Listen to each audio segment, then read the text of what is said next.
कस्तो भयो हजुरहरूको Saune Sankranti. Welcome to my new blog साथीहरू।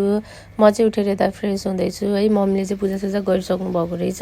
उठ्दा अलिक ढिलै भइसकेको थियो अनि म चाहिँ मुख धुन थालेँ। यो फेस वास चाहिँ मलाई बहिनीले ल्याइदिएको, काली भैँस दिदी तैँले मुख धुने गर भनेर। अनि मेरो छोरी यता उठिन्, बाहिरतिर चाहिँ हेरेको घा पनि खाने बेला भएको रहेछ।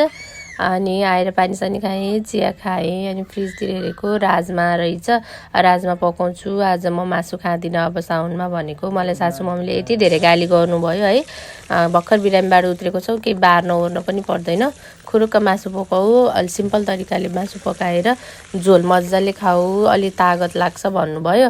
अनि ल ठिकै छ, सासु मम्मीले भनेको कुरा नि मानिदिउँ भनेर म यता मासु पराक गरी पकाउन थालेँ, खाना पनि बसालेँ है। अनि मसला ससला चाहिँ सबै मम्मीले नै रेडी गरिदिनु भएको थियो।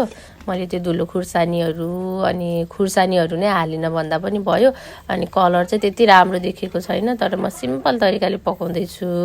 अनि अब कतिजनाले चाहिँ भन्नु होला साउनमा पनि मासु खाने, साउन 1 महिना छोड्न सकिँदैन भन्नु होला है। अब आफ्नो स्वास्थ्यअनुसार सबैले आफ्नो स्वास्थ्यअनुसार ख्याल गरेर बार्नु होला भन्छु म चाहिँ। अनि मेरो छोरीलाई चाहिँ चुरा लाउनु पर्यो रे, सबैले चुरा लाछन् मम्मी, म नि चुरा लाउने भन्न थालेँ। त्यसपछि गयौँ हामी पसलतिर, गएर चुरा लगाइदिउँ। मेरो नन्दले नि लगाउनु भयो चुरा। अनि त्यसपछि हामी घर फर्कियौँ। अनि पसलदेखि चाहिँ यत्तिकै चाहिँ फर्किन्नन् कि मेरो छोरी केही न केही किनेर खानै पर्छ। अनि घर आउन साथ उसलाई लगाउनु पर्यो मेहन्दी। अनि मैले छोरीलाई मेहन्दी सेन्दी लगाइदिएँ है, सिम्पल तरिकाले मेहन्दी लगाइदिएँ। अनि यस्तो भएको थियो मेहन्दी चाहिँ। आजलाई यति नै, फेरि भेटौँला अर्को ब्लगमा।